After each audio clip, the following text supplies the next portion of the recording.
നമുക്ക് എപ്പോഴും ഒരു പ്രത്യേകമായ ഒരു കാര്യം ഉണ്ട്. ഭയം വരുന്നത് എപ്പോഴാണ്? നമുക്ക് പ്രാർത്ഥിക്കുന്നവർക്കും ഭയം ഉണ്ടാവാറുണ്ട്, പ്രാർത്ഥിക്കാത്തവർക്കും ഭയം ഉണ്ടാവാറുണ്ട്. എന്തുകൊണ്ടാണ് ഈ ഭയം ശക്തമായി നമ്മുടെ ജീവിതത്തിൽ വരാനിടയാക്കുന്ന കാരണം? എന്തെങ്കിലും പാപം തെറ്റോ ചെയ്യുമ്പോഴാണ്. തെറ്റ് ചെയ്യുമ്പോഴാണ്. പിന്നെ നഷ്ടങ്ങൾ സംഭവിക്കുന്നത്. എന്തോ? വിശ്വാസക്കുറവുള്ളതുകൊണ്ട്, ദൈവത്തോടുള്ള വിശ്വാസക്കുറവുകളുണ്ട്. നമുക്ക് വ്യക്തമായിട്ട് അറിയാം, നമ്മളെപ്പോഴും വിശുദ്ധരായിട്ടൊന്നും അല്ല ജീവിക്കുന്നത്, അല്ലെ? പാപാവസ്ഥയുടെ നമ്മൾ പാപത്തിൽ നിന്ന് ഒഴിഞ്ഞു മാറാൻ ശ്രമിക്കുന്തോറും നമ്മുടെ ജീവിതത്തിൽ പാപത്തിന്റെ ആക്രമണം കൂടുതലായിട്ടുണ്ടാവും, അല്ലെ? ഏറ്റവും കൂടുതൽ പാപത്തിന്റെ പ്രലോഭനം ഉണ്ടായിരുന്നത് വിശുദ്ധർക്കായിരുന്നു. എന്തുകൊണ്ടാണ്? അവരാ ശുദ്ധിയോട് മൽപിടുത്തം ചെയ്യുന്നതുകൊണ്ട് അവർക്ക് ദുഷ്ടാരൂപി അല്ലെങ്കിൽ പ്രലോഭകൻ അവരുടെ മേൽ ആക്രമണം എപ്പോഴും അഴിച്ചുവിടും. അവരുടെ ഭാഗത്ത് നിന്ന് എന്തെങ്കിലും ഒരു വീഴ്ചയ്ക്ക് കാരണമായാൽ മതി, പ്രലോഭകൻ ശക്തമായി അവനെ കീഴ്പ്പെടുത്താൻ ശ്രമിക്കും. അതേസമയം പ്രലോഭനത്തിൽ ഉൾപ്പെട്ട അല്ലെങ്കിൽ പാപാവസ്ഥയിൽ തന്നെ ആയിരിക്കുന്ന ഒരു വ്യക്തിയെ അവനെ കീഴ്പ്പെടുത്തേണ്ട ആവശ്യമില്ല. കാരണം അവൻ അവന്റെ അടിമത്തത്തില് സ്വന്തമാണ്. അപ്പോ നമുക്ക് ഈ വിശ്വാസ ദുർബലത വരുമ്പോഴാണ് ശരിക്കും നമ്മളെ ഭയം കൊണ്ട് ഭീതിപ്പെടുത്തുന്നത്, അല്ലെ? നമ്മളെ സഹായിക്കാൻ ദൈവമുണ്ട് എന്നുള്ള ഒരു വിശ്വാസം ഉണ്ടെങ്കിൽ നമ്മുടെ പാപാവസ്ഥയിൽ നമുക്ക് അനുതപിക്കുവാനും ദൈവത്തോട് കരുണയാഴ്ച മാപ്പ് ചോദിച്ച് പ്രാർത്ഥിക്കാനും ഒക്കെ സാധിക്കും. അപ്പോ നമ്മളുടെ ഏത് മാരകമായ പാപാവസ്ഥയിലും ദൈവത്തിലുള്ള ഒരു വിശ്വാസത്തിന്റെ ഒരു കണിക അതിൽ തന്നെ പൂർണ്ണമാണെങ്കിൽ നമ്മളെ സഹായിക്കുവാനും നേടിയെടുക്കുവാനും വീണ്ടെടുക്കുവാനും നമ്മളുടെ പഴയ ബന്ധനത്തെ പൊട്ടിച്ചെറിഞ്ഞ് കർത്താവിന്റെ പ്രിയ ജീവിതത്തിൽ, കർത്താവിന്റെ അനുഗ്രഹ ജീവിതത്തിലേക്ക് കടന്നു വരുവാനും നമുക്ക് സാധിക്കും. അതിനെന്ത് വേണം? നമുക്ക്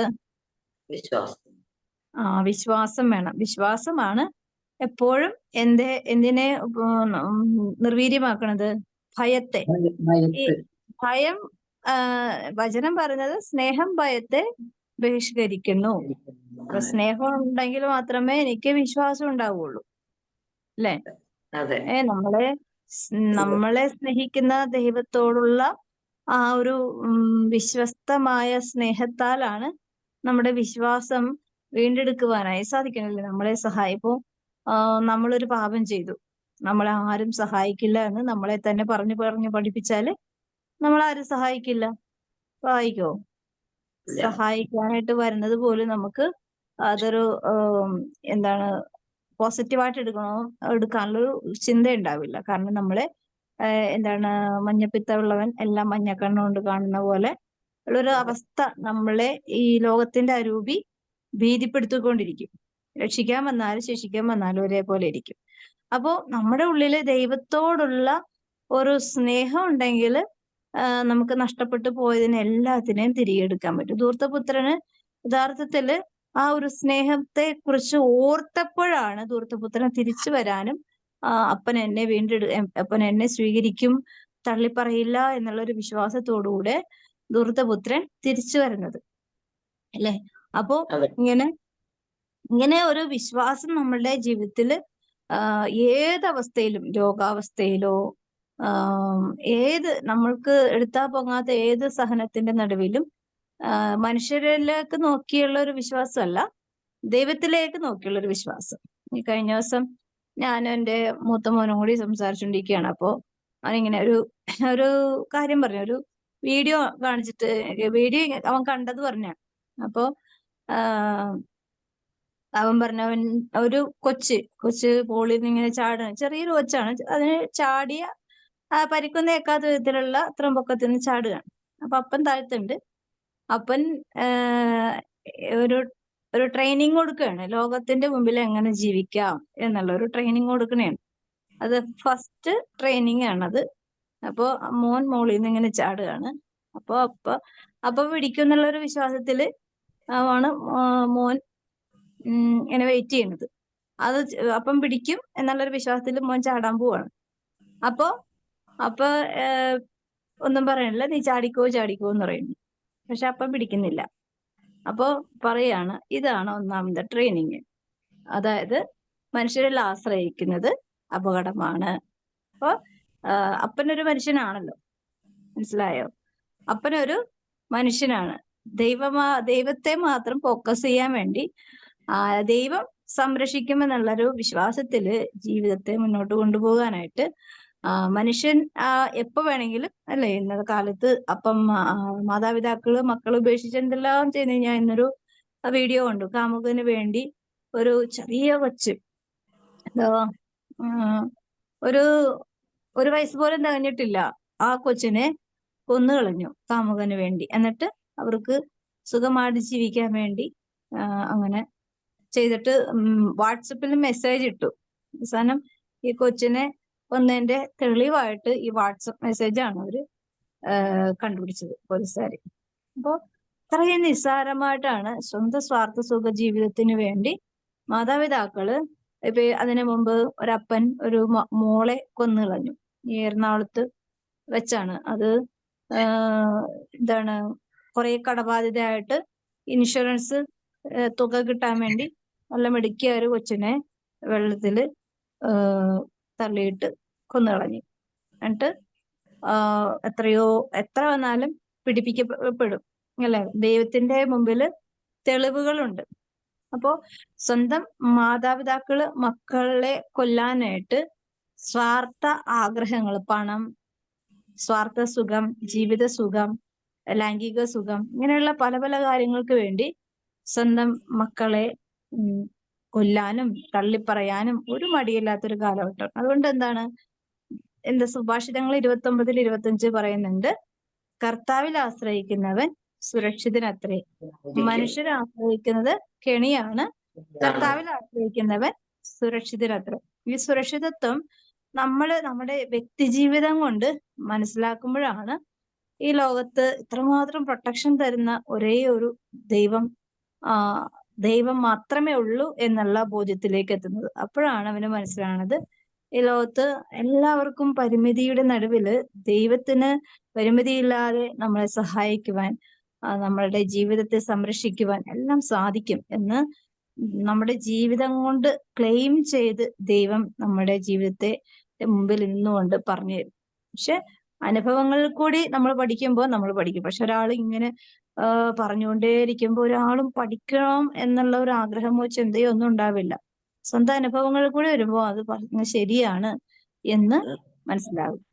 ഇത് നമ്മളുടെ ജീവിത അനുഭവങ്ങളാണ് ദൈവിക കൃപകളെ കൂടുതൽ ശക്തിപ്പെടുത്തുന്നത്, നിലനിർത്തുന്നത്. നമുക്ക് മറിയത്തിന്റെ സ്തോത്രഗീതം വായിക്കാം. മണിയമ്മ വായിക്കാം. ബൈബിൾ എടുത്ത് വായിക്കോ? വായിക്കുന്ന ബൈബിൾ എടുത്ത്. മറിയ ശ്രീ സ്തോത്രഗീതം. വിശുദ്ധ ലൂക്കായുടെ സുവിശേഷം അധ്യായം 1, 46 മുതൽ 55 വരെയുള്ള വചനങ്ങൾ. പരിശുദ്ധ അമ്മയുടെ സ്തോത്രഗീതം. മറിയം പറഞ്ഞു, എന്റെ ആത്മാവ് കർത്താവിനെ മഹത്വപ്പെടുത്തുന്നു, എന്റെ ചിത്തം എന്റെ രക്ഷകനായ ദൈവത്തിൽ ആനന്ദിക്കുന്നു. അവിടുന്ന് തന്റെ ദാസിയുടെ താഴ്മയെ കടാക്ഷിച്ചു. ഇപ്പോൾ മുതൽ സകല തലമുറകളും എന്നെ ഭാഗ്യവതി എന്ന് പ്രകീർത്തിക്കും. ശക്തനായവൻ എനിക്ക് വലിയ കാര്യങ്ങൾ ചെയ്തിരിക്കുന്നു. അവിടുത്തെ നാമം പരിശുദ്ധമാണ്.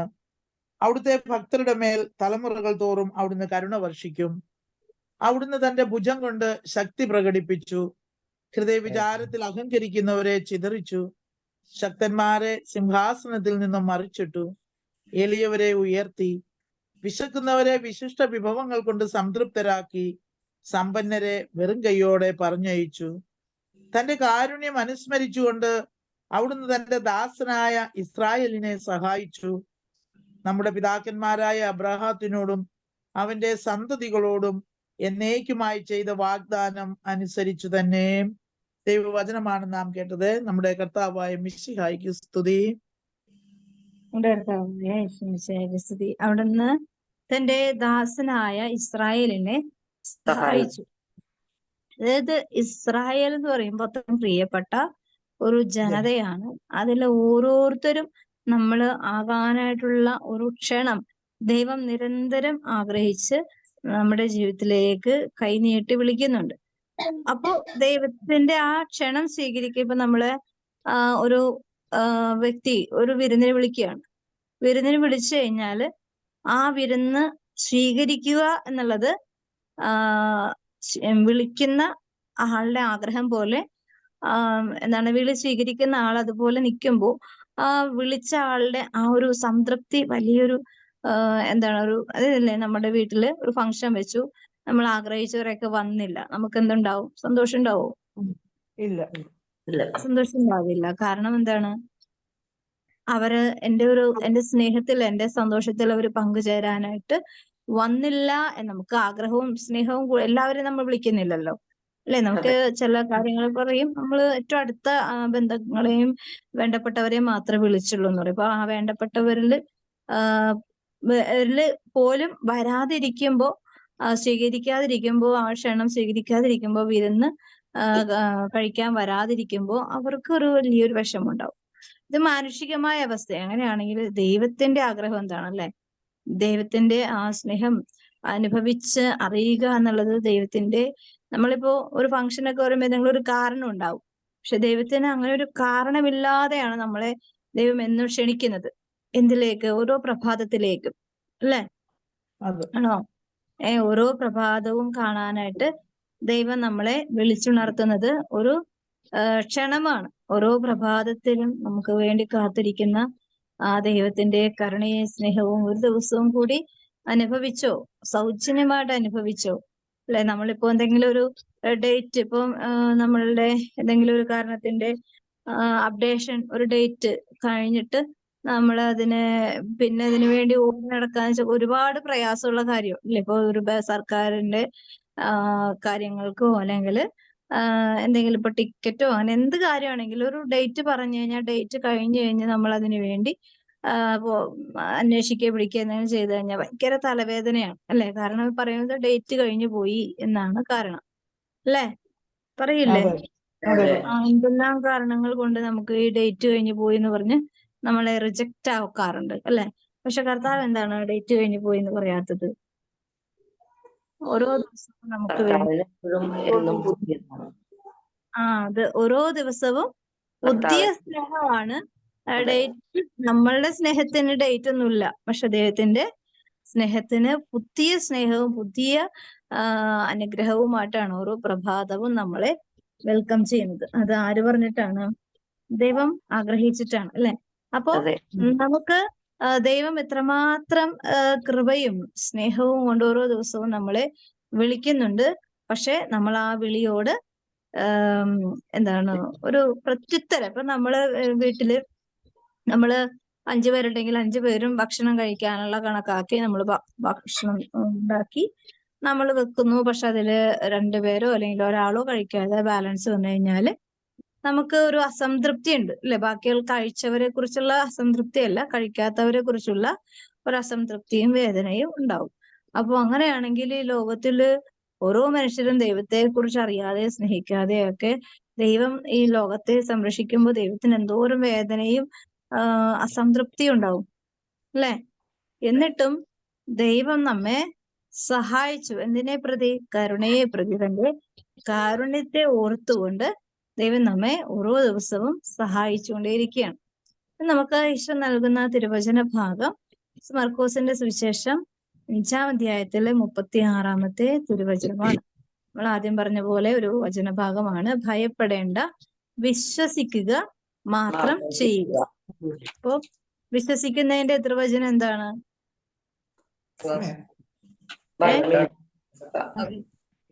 വിശ്വാസത്തിന്റെ എതിർവാക്ക് ഭയമാണ്. ഭയപ്പെട്ട് കഴിഞ്ഞാല് ദൈവത്തിന്റെ ഇടപെടലുകൾ മനസ്സിലാക്കാൻ പറ്റില്ല. പക്ഷെ വിശ്വസിച്ചു കഴിഞ്ഞാലോ ഈ വചനഭാഗം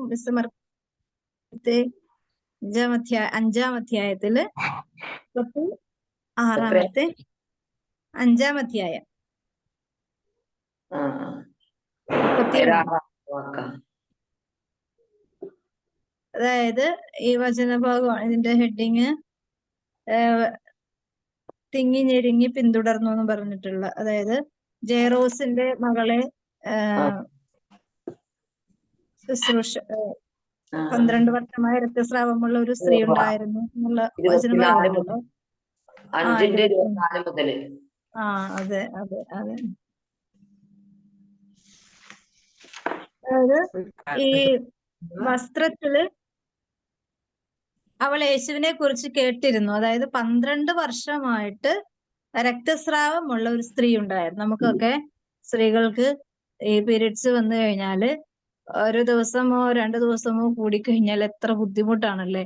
പക്ഷെ 12 വർഷമായിട്ട് രക്തസ്രാവമുള്ള ഒരു സ്ത്രീയെ കുറിച്ചുള്ള വചനം പല വൈദ്യന്മാരുടെ അടുത്തേക്ക് പോയി വളരെ കഷ്ടപ്പെടുകയും കൈവശമുള്ളതെല്ലാം അപ്പോ ഈ സ്ത്രീക്ക് നല്ല അത്യാവശ്യം സാമ്പത്തികമായ കരുത്തുള്ളതാണ്, സാമ്പത്തികമായ ഭദ്രതയുള്ളവരാ. അപ്പൊ അതുകൊണ്ടാണെന്ന് വൈദ്യന്മാരെയൊക്കെ കാണണമെങ്കിൽ അന്നത്തെ കാലത്ത് അതുപോലെ സമ്പത്ത് വേണം. സമ്പത്തില്ലാന്നുണ്ടെങ്കിൽ വൈദ്യന്മാരുടെ അടുത്തൊന്നും പോകാനുള്ള സാധ്യതയില്ല. അതുപോലെ എന്താണ് എല്ലാ കയ്യിലുള്ള ഉള്ളത് മുഴുവനും വിറ്റ് ഉള്ളതുണ്ടായിരുന്നത് നശിപ്പിച്ചു, വൈദ്യന്മാർക്ക് കൊടുത്തു, പല പല ട്രീറ്റ്മെന്റ് ഒക്കെ ചെയ്തു. പക്ഷെ രക്ഷപ്പെടാൻ സാധിക്കാത്ത വിധത്തിൽ ഇവള് വളരെ ദയനീയ അവസ്ഥയിൽ ജീവിക്കുക. അങ്ങനെ 12 വർഷം കൈവശമുള്ളതെല്ലാം ചെലവഴിക്കുകയും ചെയ്തിട്ടും അവളുടെ സ്ഥിതി മെച്ചപ്പെടുകയല്ല, കൂടുതൽ മോശമാവുകയാണ് ചെയ്തത് എന്ന് പറയുന്നത്. അപ്പോ നമ്മളും പല പ്രാർത്ഥിക്കുമ്പോഴും പ്രവർത്തിക്കുമ്പോഴും ഒക്കെ കൂടുതൽ അതിന്റെ മേലെ കൂടുതൽ മാനസികമായ സംഘർഷങ്ങളൊക്കെ വരുന്നതിന്റെ ഒരു കാരണം ചിലപ്പോ ചില മരണങ്ങൾ, ചില രോഗങ്ങൾ, ചില അപകടകരമായ ജീവിത മേഖലകള് നമുക്ക് ഒരു കാര്യം ഒന്ന് സ്വസ്ഥമാകുമ്പോൾ അടുത്ത കാര്യം, അല്ലെങ്കിൽ ആരെങ്കിലും പ്രതി നമ്മൾ നിരന്തരം സഹിക്കേണ്ടി വരുന്നത്, അതിനൊക്കെ ഓരോരോ കാരണങ്ങളുണ്ട്. കാരണങ്ങളുള്ളത് മൂലകാരണമുണ്ട്. മൂലകാരണങ്ങൾ ഉള്ളത് കൊണ്ടാണ് ഈ പ്രതിസന്ധി നമ്മളെ വിട്ടുപോകാത്തത്. അപ്പോഴാണ് അവൾ യേശുവിനെ കുറിച്ച് കേട്ടിരുന്നു. കാരണം ഈ രക്തസ്രാവക്കാർക്ക് എല്ലായിടത്തൊന്നും ഓടി നടക്കാനൊന്നും പറ്റില്ല. അപ്പൊ പലർക്കും കിട്ടിയ രോഗസൗഖ്യങ്ങളെ കുറിച്ച് ഇവള് പലരുടെയും വാക്കുകളിൽ കൂടി അവള് മനസ്സിലാക്കുകയും അത് ഹൃദയത്തിൽ സൂക്ഷിക്കുകയും ചെയ്തിരുന്നു.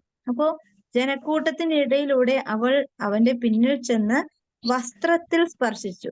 ഈ വസ്ത്രത്തിൽ സ്പർശിക്കുവാനായിട്ട് എന്തുണ്ടാവണം?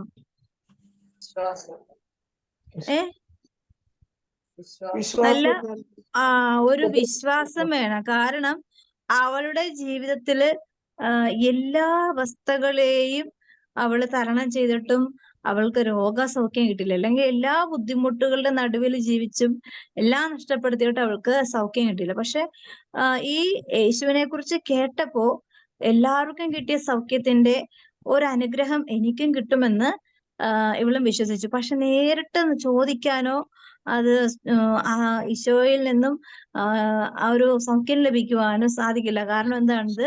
ഒരു അപകടകരമായ രോഗാവസ്ഥയാണ് അല്ലെ. പഴയ നിയമത്തില് രക്തസ്രാവം ഉള്ള സ്ത്രീകള് എങ്ങനെയായിരിക്കണമെന്ന് വചനം എഴുതി വെച്ചേക്കുന്നതുകൊണ്ട് അവള് സമൂഹത്തിൽ നിന്ന് മാറി നിൽക്കേണ്ടത് ഒരവസ്ഥയാണ്. കുഷ്ഠവും ഇങ്ങനെയുള്ള രോഗാവസ്ഥകളൊക്കെ ശുദ്ധി വരുത്താതെ സമൂഹത്തിലേക്ക് ഇറങ്ങാൻ പാടില്ല. അപ്പൊ അതുകൊണ്ട് ഈശോയുടെ അടുത്തേക്ക് നേരിട്ട് വന്ന് ചോദിക്കാൻ പറ്റില്ല. അപ്പൊ ഒരു മാനക്കേടും അഭിമാനം ഉള്ളത് കൊണ്ടും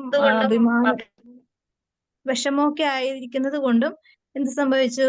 അവള് ജനക്കൂട്ടത്തിനിടയിലൂടെ ആരും അറിയാത്ത വിധത്തിലാണ് ഈശോയെ സ്പർശിച്ചത്. പക്ഷെ ഈശോ തിങ്ങിക്കൂടി, വചനത്തിന്റെ ഹെഡിങ് തന്നെ വലിയൊരു ജനക്കൂട്ടം തിങ്ങി ഞെരുങ്ങി പിന്തുടർന്നു എന്നാണ്. അതായത് ഈശോയെ പിന്തുടർന്നത് ഭയങ്കരമായ റഷ്, ഭയങ്കരമായ തിങ്ങി ഞെരുങ്ങിയ ജനക്കൂട്ടത്തിനിടയിലൂടെയാണ് ഈശോ കടന്നുപോയത്.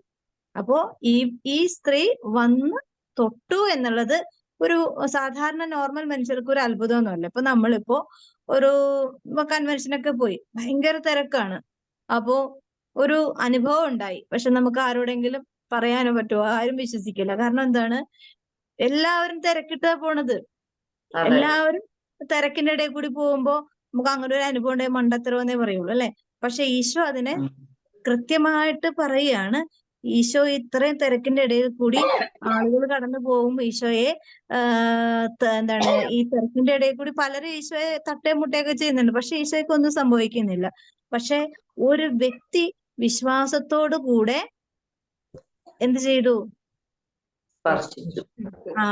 അതാണ് പ്രത്യേകത എന്ന് വെച്ചാല് നമ്മള് പ്രാർത്ഥിക്കുമ്പോൾ നമ്മുടെ ഹൃദയത്തിലേക്ക് നോക്കുന്ന ദൈവാത്മാവിനെ നമ്മൾ മനസ്സിലാക്കണം. അതായത് നമ്മളെല്ലാവരും പ്രാർത്ഥിക്കുന്നുണ്ട്, ഒരുപാട് പ്രാർത്ഥിക്കുന്നവരുണ്ട്, കുറച്ച് പ്രാർത്ഥിക്കുന്നവരുണ്ട്, സമയം കണ്ടെത്തി പ്രാർത്ഥിക്കുന്നവരുണ്ട്, പല സ്ഥലങ്ങളിൽ പോയിരുന്ന് പ്രാർത്ഥിക്കുന്നവരുണ്ട്, പോകാതിരുന്ന് പ്രാർത്ഥിക്കുന്നവരുണ്ട്, ധ്യാന കേന്ദ്രങ്ങളിൽ പോകുന്നവരുണ്ട്, അല്ലാത്തവരുണ്ട്, എല്ലാ തരത്തിലുള്ള ജനങ്ങളും ഉണ്ട്.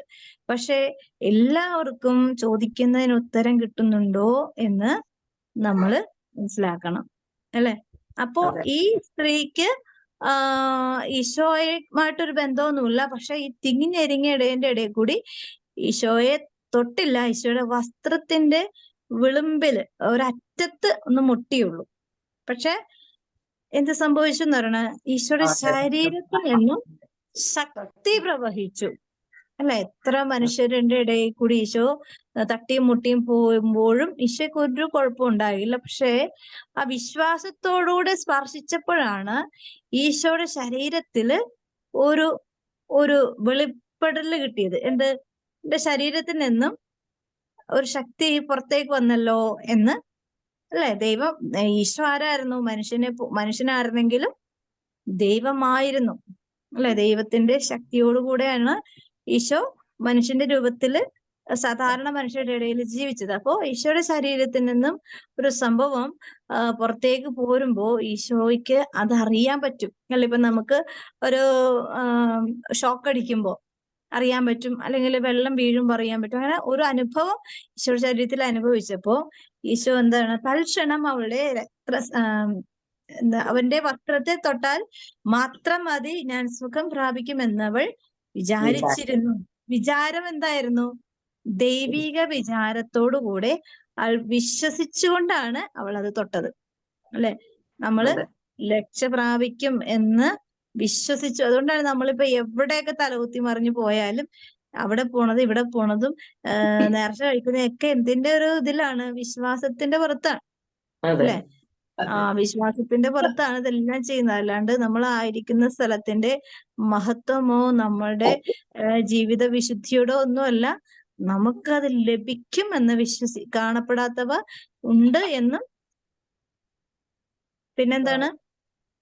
വിശ്വസിക്കുന്നവ വിശ്വസിക്കുന്നത് ലഭിക്കുമെന്നുള്ള ഉറപ്പാണ്, അല്ലേ? ഉറപ്പാണ് വിശ്വാസം. അപ്പൊ അതിൽ ആ ഒരു ഉറപ്പിലാണ് നമുക്ക് നമ്മളോട് തന്നെ ഒരു ഉറപ്പ് വേണം. ഞാൻ ദൈവത്തെ വിളിച്ചു കഴിഞ്ഞാൽ എനിക്ക് ഉത്തരം കിട്ടും എന്നുള്ളൊരു ഉറപ്പ്. അങ്ങനെ ആ ഒരു വിശ്വാസത്തിലാണ് ഇവരും അങ്ങനെ ചെയ്തു. തൽക്ഷണം അപ്പോ എന്ത് സംഭവിച്ചു? തൽക്ഷണം എന്ന് പറയണം, ഒരു സെക്കൻഡ് പോലും എടുത്തില്ല. എത്ര 12 വർഷമായിട്ട് അനുഭവിച്ചിരുന്ന വേദനയോടും അപമാനത്തോടും രോഗാവസ്ഥയിലും സമൂഹത്തിന്റെ മുമ്പിൽ നിന്ദിക്കപ്പെട്ട് അപമാനിക്കപ്പെട്ടും ജീവിച്ച ഒരു വ്യക്തിക്ക് ആ സെക്കൻഡിൽ ലോകസൗഖ്യം പ്രാപിച്ചു എന്നാ പറയണത്. അവൾ എന്താ പറയാ, അവളുടെ രക്തസ്രാവം നിലച്ചു. താൻ രോഗവിമുക്തയായിരിക്കുന്നുവെന്ന് അവൾക്ക് ശരീരത്തിൽ അനുഭവപ്പെട്ടു. അപ്പൊ ഈശോയ്ക്കും ശരീരത്തിൽ നിന്നും ശക്തി പുറപ്പെട്ടു എന്ന് മനസ്സിലാക്കിയപ്പോൾ തന്നെ ഇവിടെ ഈ രക്തസ്രാവക്കാരിയും തന്റെ ശരീരത്തിൽ അനുഭവിക്കുന്ന വിഷമം, ഈ രോഗാവസ്ഥയിൽ നിന്നും മുക്തി നേടിയെന്ന് അവരും ആ തൽക്ഷണം മനസ്സിലാക്കുകയാണ്. ഇവിടെ എന്താണ് സംഭവിക്കുന്നത്? ഭയമില്ലാതെ, ഭയം എന്ന് പറഞ്ഞാൽ എന്താണ്? മനുഷ്യരുടെ ഇടയിൽ ഇവൾക്ക് യാതൊരു സ്ഥാനവും ഇല്ല. പക്ഷെ ദൈവത്തോടുള്ള വിശ്വാസത്തെ പ്രതി ഇവൾ അതങ്ങോട്ട് ചെയ്യാണ്. ഇതുപോലെ തന്നെ വെറോനിക്ക പട്ടാളക്കാരുടെ നടുവിലൂടെ പോകുമ്പോഴും ഇവൾക്ക് വലിയ ഭയം എന്ന് പറഞ്ഞാൽ എന്താണ്? പട്ടാളക്കാര് ഇവരെ ആക്രമിക്കും. പക്ഷെ സ്നേഹം ഭയത്തെ ബഹിഷ്കരിക്കുന്നു എന്ന് നമ്മൾ വ്യക്തമായി ജീവിച്ച് കാണിച്ചെന്നതാണ് വെറോനിക്കയും, അല്ലെ? പട്ടാളക്കാരെന്ന് പറഞ്ഞാൽ മുഷ്ടി ചുറ്റി ഒരെണ്ണം അടിച്ചു കഴിഞ്ഞാൽ തല ചുറ്റി അവിടെ ചത്ത് വീഴും. അതുപോലത്തെ ശക്തിയുള്ള ഭീകരന്മാരായിരുന്നു. മാത്രമല്ല അവര് പല പല ലഹരി വസ്തുക്കൾ ഉപയോഗിച്ചവർക്ക് ലക്കും ലഗാനും ഇല്ല, അത്രയും ക്രൂര ഹൃദയവുമാണ്. അപ്പോ ഈ നിസ്സാരയായ ഈ സ്ത്രീക്ക് ചെന്ന് ഇവരുടെ മുമ്പിൽ ഒന്നും ചോദിക്കാനോ പറയാനോ പറ്റാത്ത വിധം ക്രൂര ഹൃദയങ്ങളുടെ മുമ്പിലാണ് ഈശോയെ ശുശ്രൂഷിക്കാനായിട്ട് കടം ചെല്ലുന്നത്. അവിടെ എന്തുകൊണ്ടാണ്? അത് അവൾക്ക് ഈശോയോടുള്ള സ്നേഹം. അതാണ് സ്നേഹം ഭയത്തെ ബഹിഷ്കരിക്കുന്നു എന്ന് പറയുന്നത്, കണ്ടോ? അപ്പൊ അവിടെയും ആ ഈശോയോടുള്ള സ്നേഹം കൊണ്ട് അവൾക്ക് ഉള്ളിലുള്ള ഒരു വിശ്വാസത്താലാണ് ആ പ്രവൃത്തി ചെയ്യുന്നത്. അതൊരു വേറൊരു രീതി. ഇത് രോഗസൗഖ്യം.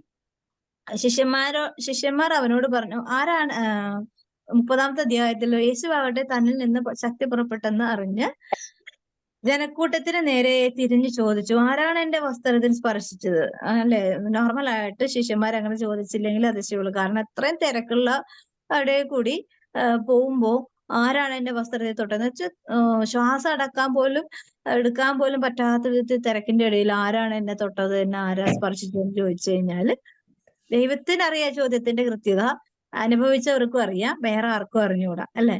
അപ്പോ എന്നിട്ടും 32-ാമത്തെ വചനം, എന്നിട്ടും ആരാണ് എന്നെ സ്പർശിച്ചതെന്ന് നീ അതായത് ഇങ്ങനെ ജനം മുഴുവനും നിനക്ക് ചുറ്റും തിക്കിക്കൂടുന്നത് നീ കാണുന്നില്ലേ എന്ന് ശിഷ്യന്മാർ നോർമലായിട്ട് ചോദിക്കുകയാണ്. ഇത്രയും ജനങ്ങളുടെ ഇടയിൽ കൂടി, ഇത്രയും തിരക്കിന്റെ ഇടയിൽ കൂടി ഈശോയെ നീ ഇങ്ങനെ പോവുകയാണ്. അപ്പൊ ആർക്ക് വേണമെങ്കിൽ തൊടാം, തിക്കലും ഞെരുക്കലും ഒക്കെ ഉണ്ടാവും, അത് നോർമൽ അല്ലേ?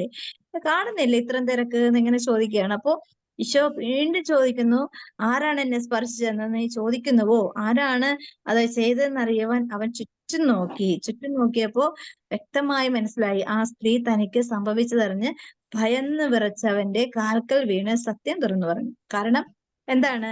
ഇങ്ങനെയുള്ള സ്ത്രീകൾക്ക് സമൂഹത്തേക്ക് ഇറങ്ങാൻ പാടില്ല. മാത്രമല്ല ഈ ഈശോ ആരാണെന്ന് വ്യക്തമായൊരു കേട്ടറിവിൽ കൂടിയുള്ളൊരു ഒരു ചെറിയൊരു അറിവ് അതിൽ അവള് വിശ്വസിച്ചുകൊണ്ടാണ് തൊട്ടത്. അങ്ങനെ തൊട്ടപ്പോഴാണ് ഇത് സംഭവിച്ചത്. അപ്പോ പക്ഷെ പേടിയോടുകൂടെയാണ് ഈ ഈശോയുടെ മുമ്പിൽ വന്ന് സത്യം പറയുന്നത്. വീണ് സത്യം തുറന്നു പറഞ്ഞു. അവൻ അവളോട് പറഞ്ഞു, മകളെ, നിന്റെ വിശ്വാസം നിന്നെ രക്ഷിച്ചിരിക്കുന്നു. അപ്പൊ എന്താ ഇവിടെ ഔഷധമായിട്ട് സംഭവിച്ചത്? ഈശോ എന്തെങ്കിലും പ്രത്യേകിച്ച് ചെയ്തോ? ഈശോ ഒന്നും ചെയ്തില്ല. പക്ഷെ ഈശോ അനുവദിച്ചു കൊടുത്തു. എന്ത്? അവൾക്ക് വിശ്വാസം ഉണ്ടായിരുന്നത് കൊണ്ട് അവൾക്ക് സൗഖ്യത്തിന് അർഹതയുണ്ടെന്ന് ഈശോ ജനത്തിന്റെ മുമ്പിൽ വ്യക്തമായി കാണിച്ചു കൊടുക്കും. ഇതാണ് നമ്മളുടെയൊക്കെ സൗഖ്യത്തിന്റെയും അനുഗ്രഹത്തിന്റെയും ഒരു മൂല ഫൗണ്ടേഷൻ. അതായത് ഞാൻ ഇപ്പോ ഈ സഭയ്ക്ക് വേണ്ടി ഇങ്ങനെ എല്ലാവരും പ്രാർത്ഥിക്കുന്നുണ്ട്. ശരിക്കും ഡാനിയൽ അച്ഛൻ പറയുന്നു, ബിനോയ് അച്ഛൻ പറയുന്നു, ഇങ്ങനെ വൈദികർ ഇങ്ങനെ പറയുന്നു, അവര് പറയുന്നു, ഇവര് എല്ലാവരും പറയുന്നുണ്ട്. പക്ഷെ ഇത് ഏറ്റെടുക്കുന്ന ഓരോരുത്തരിലും എന്താ ഉണ്ടാവേണ്ടത്? വിശ്വാസം വേണം. വിശ്വാസം ഇല്ലാതെ ഈ പ്രാർത്ഥനയൊക്കെ പ്രാർത്ഥിക്കുന്നുണ്ട്. ഇതാണ് ഈ അപ്പോസ്തല പ്രവർത്തനങ്ങളുടെ പുസ്തകത്തിൽ വ്യക്തമായിട്ട് പറയുന്നുണ്ട്. എന്താണ്? ഈ പ്രാർത്ഥന പ്രാർത്ഥിച്ചു കഴിഞ്ഞപ്പോൾ എന്ത് സംഭവിച്ചു എന്നാ പറയണത്? എല്ലാവരും കുലുങ്ങി അവരുടെ 31-ാമത്തെ ഈ പ്രാർത്ഥന പ്രാർത്ഥിച്ചപ്പോ എന്താണ് ഈ പ്രാർത്ഥന കഴിഞ്ഞപ്പോൾ അവർ സമ്മേളിച്ചിരുന്ന സ്ഥലം കുലുങ്ങി. അവരെല്ലാവരും പരിശുദ്ധാത്മാവിനാൽ ഒരുവരായി ദൈവവചന ധൈര്യപൂർവ്വം പ്രസംഗിച്ചു. അപ്പൊ അത്രയും പവർഫുൾ ആയിട്ടുള്ള വചനമാണ് നമ്മളെടുത്ത് ഉപയോഗിക്കുന്നത്. അങ്ങനെ പറഞ്ഞിട്ടുണ്ടല്ലോ, എന്നാ പ്രാർത്ഥിച്ചേക്കാം. അങ്ങനെ പ്രാർത്ഥിച്ചു കഴിഞ്ഞാല് പ്രാർത്ഥനയ്ക്ക് ഒരു കൃത്യമായ ഉത്തരം കിട്ടുമെന്ന് ഒരു ഉറപ്പുമില്ല. അപ്പൊ എന്ത് വേണം? വിശ്വാസത്തോടുകൂടെ വചനം ഹൃദയത്തില് അന്ന് ദൈവം അനുഗ്രഹിച്ചെങ്കിൽ ഇന്നും ദൈവം പ്രവർത്തിക്കും. ദൈവത്തിന് അന്ന് പ്രവർത്തിക്കാമെങ്കിൽ ഇന്നും വിശ്വാസത്തോടുകൂടെയുള്ള ജനതയ്ക്ക് വേണ്ടി ഇന്നും ദൈവം യുദ്ധം ചെയ്യും എന്നുള്ള ഒരു വിശ്വാസത്തോടുകൂടെയാണ് ഈ വചനം എടുത്ത് ഉപയോഗിക്കുന്നതെങ്കിൽ അത് നമുക്ക് ഉപകാരപ്പെടും. ഇല്ലാന്നുണ്ടെങ്കിൽ എന്ത് ചെയ്യും? നമ്മുടെ ശത്രു കൂടുതൽ ശക്തിപ്പെടും. എന്താ കാരണം? നമ്മൾ ഓരോരുത്തരും പ്രാർത്ഥിക്കുന്നത് എങ്ങനെയാണ് നമുക്ക് ഇഷ്ടപ്പെട്ട ഒരു വൈദികൻ പറഞ്ഞു, അല്ലെങ്കിൽ ഇഷ്ടപ്പെട്ട ഒരു ബ്രദർ പറഞ്ഞു, ഇഷ്ടപ്പെട്ടൊരു വചനമായിട്ട് നമുക്ക് തോന്നി, അങ്ങനെയൊന്നും പ്രാർത്ഥിച്ചാലൊന്നും ഇതിനെതിരെ നിൽക്കുന്ന ശക്തിക്ക് ദുർബലമാകാൻ സാധിക്കില്ല. നമ്മുടെ വിശ്വാസ ശക്തി. പണ്ട് എന്താണ് കർത്താവ് നമ്മളോട് പറഞ്ഞു? ഒരു വർഷം ആഘോഷിക്കാൻ പറഞ്ഞ എന്തായിരുന്നു? എന്താണ്? വിശ്വാസം വർഷമായിട്ട് ആഘോഷിക്കാൻ ഒരു അതായത് ഒരുക്കപ്പെടാനായിട്ടുള്ളത്. ഈ എത്ര വർഷങ്ങൾക്ക്, ഒരു 5 വർഷങ്ങൾക്ക് മുമ്പോ ഒരു 7 വർഷങ്ങൾക്ക് മുമ്പോ സംഭവിച്ച കാര്യം അല്ലെ? വിശ്വാസ വർഷമായിട്ട് ആഘോഷിക്കണം. പക്ഷെ എന്ത് ചെയ്തു? അന്ന് വിശ്വാസ വർഷം ആഘോഷിച്ചത് എങ്ങനെയാണെന്ന് ഇന്ന് നമുക്ക് ഓർത്തെടുക്കാൻ പോലുള്ള ഒരു അനുഭവം പോലും ഇല്ലാത്ത ഒരു വിശ്വാസ വർഷമായി കടന്നുപോയി. കർത്താവ് ഒന്നും അറിയാണ്ട് ഒന്നും നമ്മളോട് പറയുന്നില്ല, അല്ലേ? എന്തെങ്കിലും പറയോ?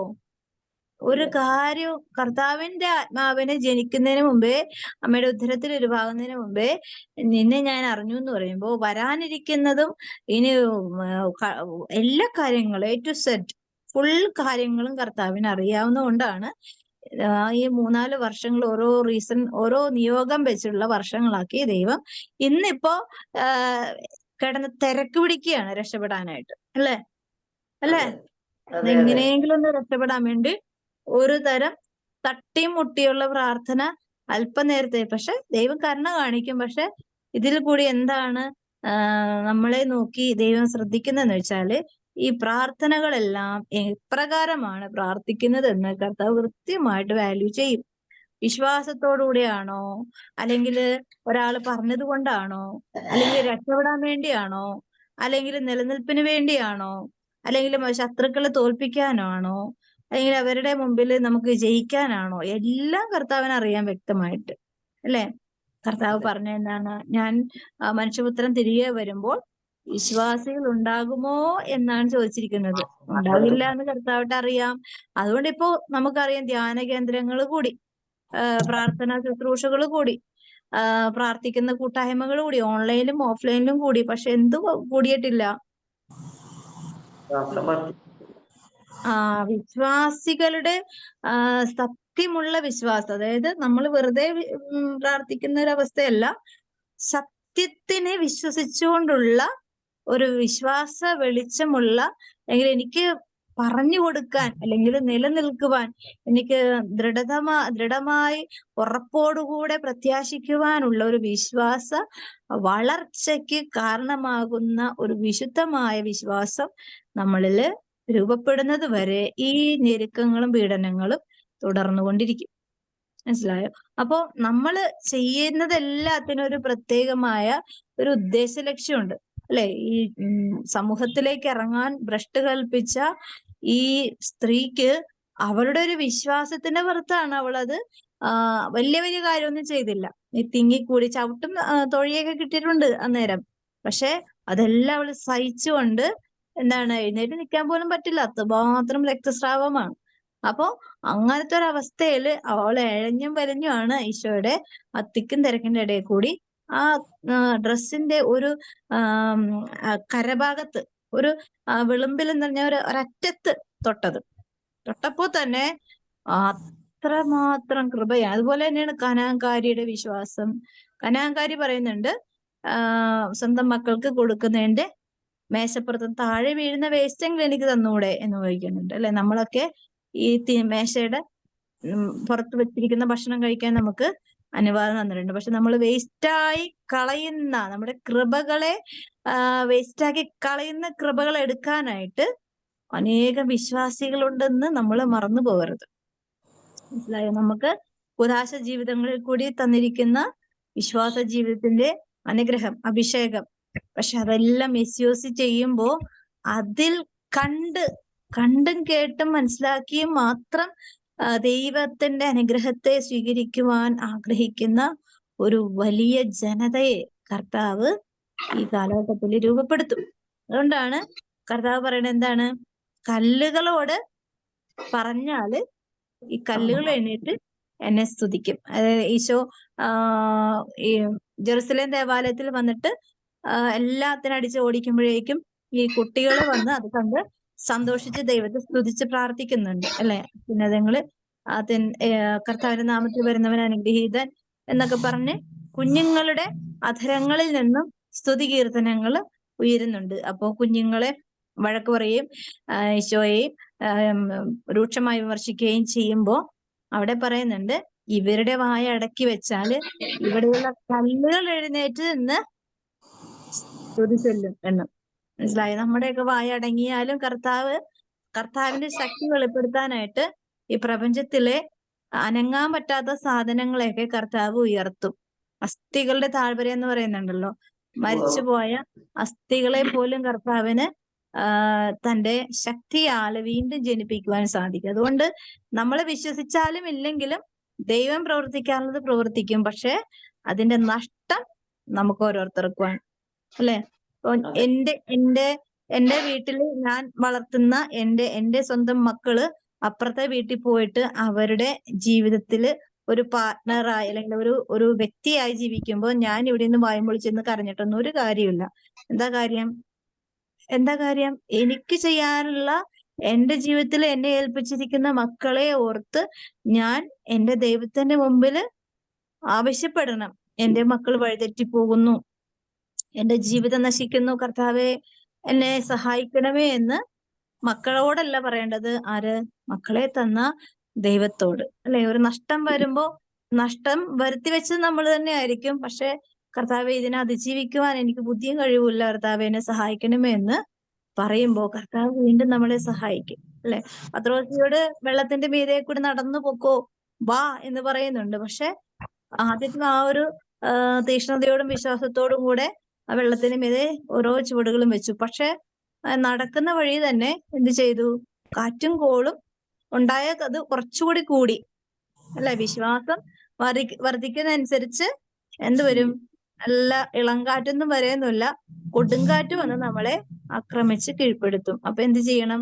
അയ്യോ ഞാനില്ലേ എന്നും പറഞ്ഞ് ഓടി രക്ഷപ്പെടാൻ നോക്കിയല്ല, എന്റെ മുമ്പില് കർത്താവാണ് നിൽക്കുന്നത്, കർത്താവിനെ നോക്കിയാണ് ഞാൻ നടക്കുന്നത്, കർത്താവാണ് എന്നെ നയിക്കേണ്ടത്, കർത്താവിനെ ആണ് വിശ്വസിക്കുന്നത്. ഈ ഭൂമിയെ നിലനിർത്തിയിരിക്കുന്ന ഈ സർവശക്തനായ ദൈവത്തിന്റെ സൃഷ്ടിയിലൊന്നാണ് ഞാൻ എന്നുള്ള ബോധ്യത്തില് ഈ പ്രപഞ്ചത്തിന്റെ ഓരോ വസ്തുവിനെയും കൃത്യമായി സൃഷ്ടിച്ചിട്ടുണ്ടെങ്കിൽ എന്റെ ജീവിതത്തിലും ദൈവത്തിന് ഇടപെടാൻ വളരെ നിസ്സാര സമയം മതി.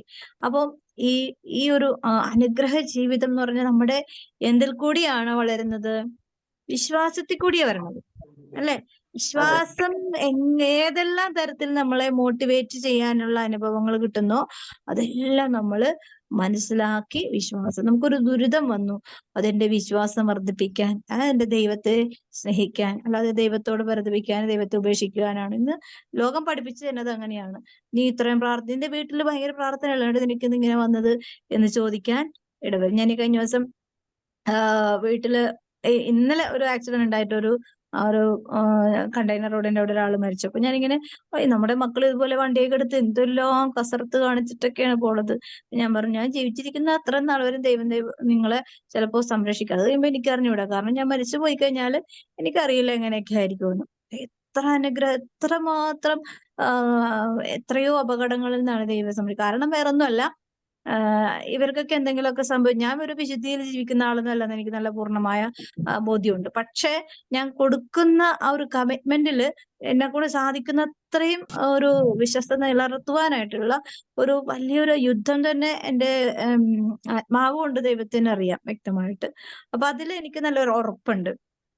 അപ്പോ എന്റെ ഡ്യൂട്ടീസ്, എന്നെ ഏൽപ്പിച്ചിരിക്കുന്ന ഓരോ കാര്യങ്ങളിലും ഒരു ബ്രേക്ക് വന്നു കഴിഞ്ഞാല് ചിലപ്പോ നമ്മളുടെ കൂട്ടായ്മ വലിയൊരു ലോകത്തിൽ വെച്ച് വലിയ കൂട്ടായ്മയൊന്നുമല്ല, ഏറ്റവും ചെറിയ കൂട്ടായ്മയാണെങ്കിലും എനിക്ക് ഒരാളെ ദൈവം പറയുന്നുണ്ടല്ലോ, എന്താണ്, ഒരാള് പോലും നശിഞ്ഞു പോകരുത്. അപ്പൊ എന്റെ മുമ്പിലേക്ക് ദൈവം കൊണ്ടുവരുന്നത് എന്നെ കണ്ടിട്ടല്ല, എന്നിൽ കൂടി രക്ഷപ്പെടണമെന്ന് ദൈവം നിശ്ചയിച്ചിരിക്കുന്ന ആരെങ്കിലും ഉണ്ടെങ്കിൽ ഞാനത് എന്റെ പേഴ്സണൽ ലൈഫിൽ വരുന്ന ബുദ്ധിമുട്ടും സഫറിങ്ങും കാരണം ഞാൻ എന്റെ ശുശ്രൂഷ മാറ്റി വെച്ച് കഴിഞ്ഞാല് അവിടെ നഷ്ടപ്പെട്ടു പോകുന്നത് എന്റെ കുടുംബവും എന്നെ ഏൽപ്പിച്ചിരിക്കുന്ന ആത്മാവും ആയിരിക്കും. അപ്പൊ അതിന് ഉത്തരം കൊടുക്കാനായിട്ട് എനിക്ക് കഴിവുണ്ടാവില്ല. അപ്പൊ അതുകൊണ്ട് എന്ത് ചെയ്യും?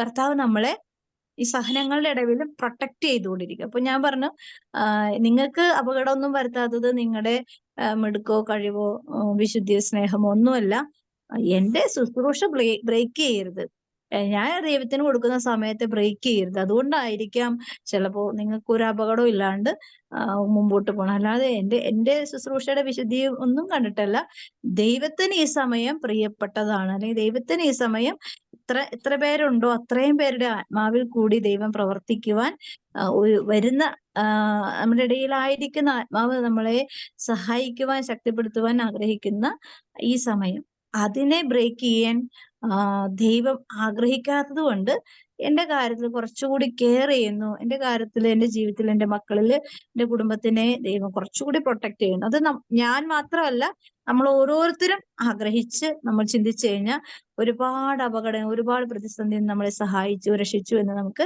വ്യക്തമായി മനസ്സിലാക്കാൻ ദൈവം കൃപ നൽകുക. അതിനുള്ള ഒരു അനുഗ്രഹത്തിനായിട്ട് ഈശോയുടെ കരുണയിൽ ആശ്രയിച്ച് അമ്മയോട് ചേർന്ന് പ്രാർത്ഥിക്കാം. ഈശോയുടെ തിരുഹൃദയത്തിൽ